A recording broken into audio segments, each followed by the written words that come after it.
Good evening, everybody. This is my Unit 8 post for historical trends impacting our vocation. Some of the areas that I like to talk about, first of all, the historical time frame location, and discuss how sports physical activity impacted the physical education, sport, administration, and exercise location today. For me, it was Greece. When we studied the time for the Greece, basically where it all started for me, where I saw that they believed that the bodies resembled the gods, and they were all great athletes. I love Plato and Socrates; they're great Greek philosophers.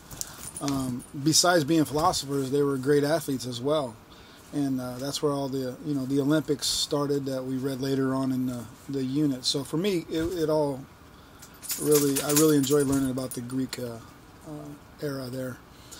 One of the biggest topics that I liked learning about this course was the Title IX, because it opened doors for all women in sports. Equality is huge. Nowadays, we see professional women's basketball, professional coaches, as female professional football coaches. I believe the Phoenix Cardinals just hired one a couple years ago. Professional referees at the NBA and NFL levels. We see them at sports broadcasters, MLB networks, ESPN. So it's great to see that Title IX has really helped make it equal for everybody. Foremost for me, my daughter in high school played high school football, and she wrestled on the boys team before they had girls wrestling.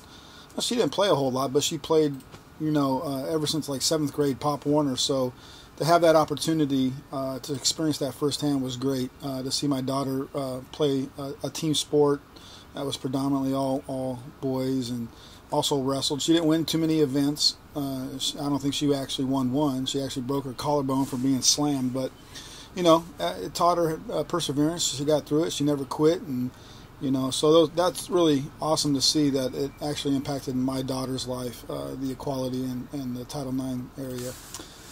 For me, the biggest problems going forward in history, or current social trends, is I coach baseball, college baseball,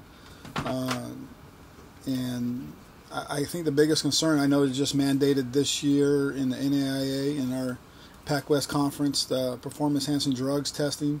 It's great to see at our level, but I think it's always going to be an ongoing concern with these athletes getting paid millions and millions of dollars to perform, and money's based, and the contracts are all based on performance.